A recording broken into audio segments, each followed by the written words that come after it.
দুইজনই আসলে ভালোবেসে বিয়ে করেছে, সন্তান এসছে। আমরা চাই সবাই ভালো থাকুক। আর এখানে যেহেতু একদম এত নিষ্পাপ একটা শিশু আছে, তার ভবিষ্যৎ এখানে জড়িত। আমরা এটা নিয়ে আসলে কাদা ছোড়াছড়ি করতে চাই না। আমরা চাই বাচ্চাটা ভালো থাকুক, তাদের সংসার সুন্দর হোক। অবশ্যই ওনারা একসঙ্গে থাকবেন, একসঙ্গে হয়ে যাবেন খুব দ্রুত, এটা আমরা আশা করছি। ব্যক্তিগতভাবে আমি আশা করছি যে এই বাচ্চাটার দিকে তাকিয়ে হলেও তো ওনারা এক হয়ে যাবেন, হয়ে যাচ্ছেন ইনশাল্লাহ। এটা সবার উপরের ব্যাপার হচ্ছে, সবাই মানুষই তো ভুল করে। যেটা হয়েছে এটা তো হয়তো ঠিক হয়নি, কিন্তু ভুল তো মানুষেরই হয়। আর এটাও ঠিক, মানে আনএক্সপেক্টেড, কেউ চায় না তার সন্তান এভাবে স্ক্রিনে আসুক। এটাও আমি একমত।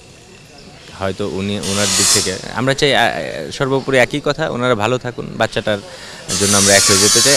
ওনারা একসঙ্গে আছেন, থাকবেন, এটা আমরা সবাই জানি। এটাকে আমরা ইস্যু না বানাই, এটা হচ্ছে কথা।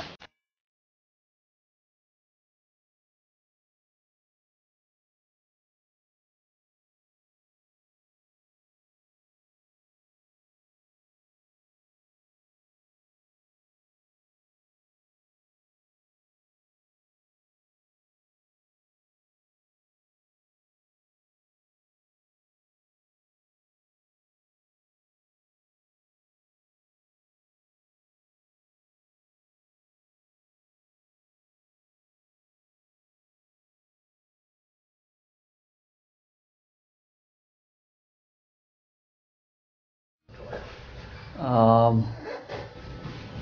এখন তো অনেক ভালো যাচ্ছে, সব মিলিয়ে। এখন আজকের পয়লা বৈশাখটা তো একটু অন্যরকম, ভিন্ন রকম পয়লা Boishakh.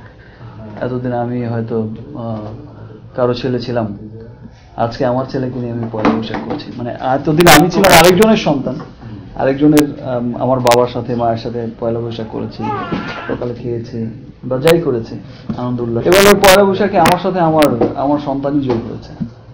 And already he is a big superstar.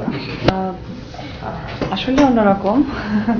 গত বছরের ফিলিংসটা ছিল আবার অন্যরকম, যে কি হবে, কিভাবে হবে যাচ্ছি, তখনকার ফিলিংসটা অন্য ছিল। আর এখন তো মা হয়ে গেছি, অবশ্যই অন্যরকম ফিলিংস।